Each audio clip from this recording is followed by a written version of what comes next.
れより強いやつに会いに行く。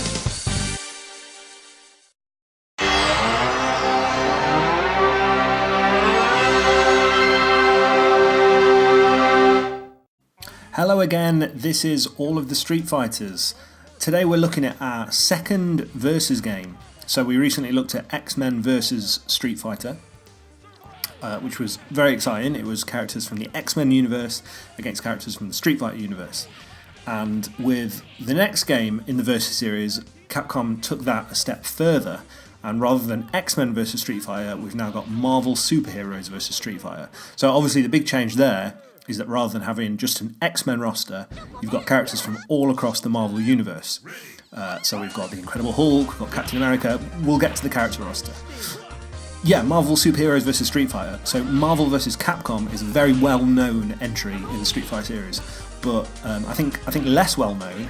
And before Marvel versus Capcom came Marvel versus Street Fighter. So yeah, there's some gameplay changes here. There's definitely character roster changes. It's quite a lot to talk about, so let's start like we always do by looking at the character roster. So as I said, this time characters from the overall Marvel universe are now replacing the strictly X-Men character selection from X-Men vs Street Fighter. So starting with the Marvel side, because that's where most of the changes are, we've only got Cyclops and Wolverine returning from X-Men vs Street Fighter. They're the only X-Men characters we've got in this game.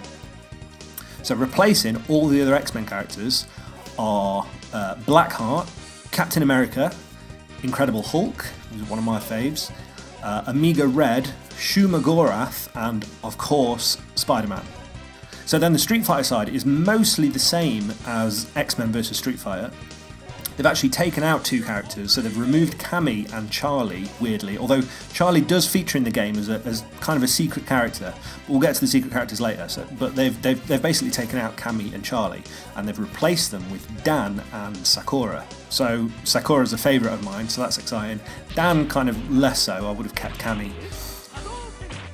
And then I can't go on without mentioning that the Japanese version of Marvel Superheroes vs Street Fighter features an extra character that didn't make it to the West. So didn't make it to the North American release or the European release or any of the others. So they've got this extra character called Norimaru, who is a little character created by a Japanese comedian. And I guess they figured that just wouldn't translate anywhere else. You know, he's not a known factor. So yeah, in the Japanese release, he's just a regular character on the character roster. He's not a secret character, he's just there from the start. Anywhere else, he's not in it. So I mean, I've never played him. I haven't played Marvel vs Street Fighter in Japan, so I couldn't tell you any more about him. And then in all versions of the game, we've got 6 secret characters. Now some of these are just palette swaps, you know, in just visual terms, but most of them have some little gameplay differences. So just to run down the 6 secret characters, we've got Mech Zangief, so he's like a robot version of Zangief. We've got Dark Sakura, who's got some of Akuma's moves. She's like an evil Sakura. We've got Shadow, who is Charlie, basically. He's like a dark version of Charlie. We've got US Agent, who in the Marvel comics, US Agent is like a totally unique character. In Marvel vs Street Fighter, he's just a palette swap of Captain America. All the same moves, controls the same, he's just a palette swap. We've got Mephisto, which is a Blackheart palette swap. And then we've got Armoured Spider-Man, who's like a grey version of Spider-Man. And his jump is lower due to his like heavy armour. So they visually, these all look like palette swaps, but some of them have little different gameplay features. So once again, we've got a couple of home console ports of Marvel vs Street Fighter.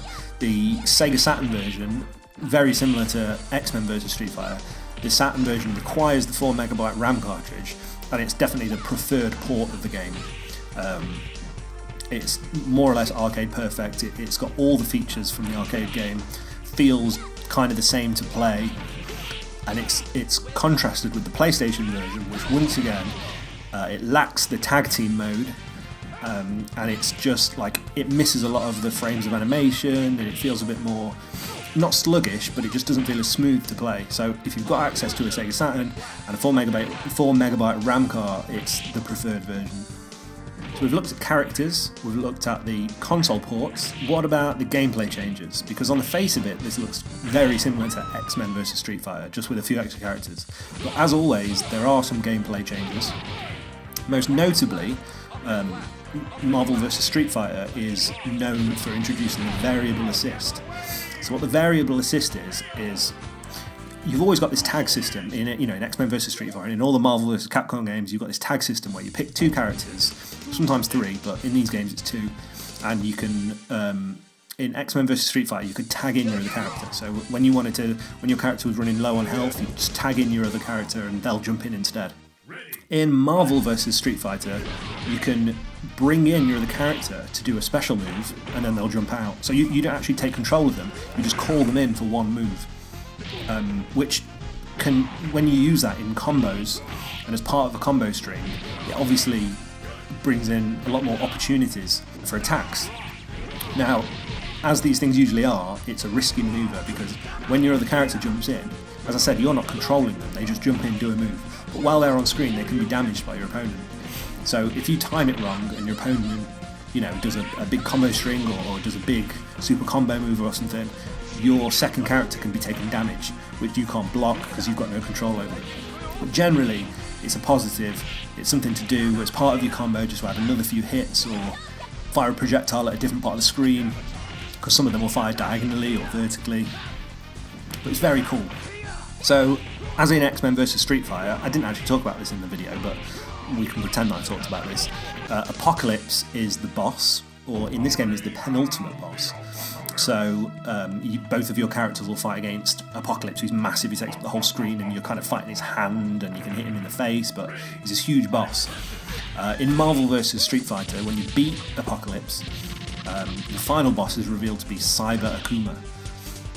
So he's like, he's a cyborg, he's half robot version of Akuma, and he's absolutely solid. And he'll fight both of your characters, and whichever one of your two characters gets the final hit on him, that's who gets their ending played. So every character, as always, every character's got their own ending, and if you want to see, if you're playing Spider-Man and Ryu, you want to see Spider-Man's ending, you've got to make sure you finish Cyber Akuma with Spider-Man, or you're going to see Ryu's ending. So as usual, all the footage in this video is from the arcade version, which I'm playing on MAME and capturing from MAME. But this is the original arcade version. As I say though, I have played the Sega Saturn version and it's very, very good. And I have played the PlayStation version and it's not so good. I mean, it's still, I wouldn't say it's a bad game. If you've only got access to a PlayStation, then I mean it's great. It's still a brilliant Capcom Street Fighting game. But it's not the full Marvel vs Street Fighter experience. So coming soon, we'll be looking at Marvel vs Capcom, which, as you can probably guess, is characters from the Marvel universe against characters from the Capcom universe. So we're going to have more characters than just Street Fighter. We're going to have all different Capcom characters, and it starts to get a bit crazy. The character roster starts getting much bigger. But anyway, we'll get to that. There's going to be a lot to talk about when we reach that. I'm looking forward to it. But before then, there's other games in Street Fighter. The thing that I'm noticing, going back to these and looking at them in chronological order, or as much chronologically as I can, is that I'd remembered these as like, all the Street Fighter 3 games came out in a row, and then all the Marvel games came out in a row, but that's not true. Like, they were releasing these rapidly. In the same year, they maybe brought out a version of Street Fighter 3 and a Versus game, and another weird game like X Plus Alpha, or one of the ports.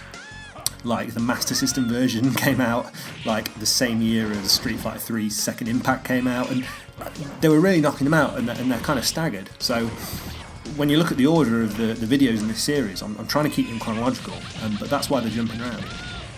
So we're not going to be looking at the Marvel vs Capcom games for a few weeks, but I'm really looking forward to it because they're some of my favourites. So I hope I've been informative. I hope you've enjoyed watching some Marvel vs Street Fighter footage. I keep having to remind myself what the title of the game is, because X-Men vs Street Fighter, Marvel vs Street Fighter, Marvel vs Capcom, they're all so similar names, and I always slip up. But this is Marvel Superheroes vs Street Fighter. I hope you've enjoyed looking at this. I think it's really, really exciting game. It's fun to play. There's tons going on. It's a bit mad. It feels like a comic, and I think that's these games' great strength. Is I never would have imagined that they would have been able to mash, you know, the Street Fighter characters that we've known for years and years so well with like the Incredible Hulk and Spider-Man. But it just works. They just look like they should be together and that they've always been together. It's brilliant. But again, thank you for watching. If you enjoyed the video, leave me a like. Drop me a line in the comments if you want to tell me anything about this, if you want to criticise my videos or you want to praise my videos. I love hearing from you, and I'll see you next time, I hope. Alright, see you later. Bye-bye.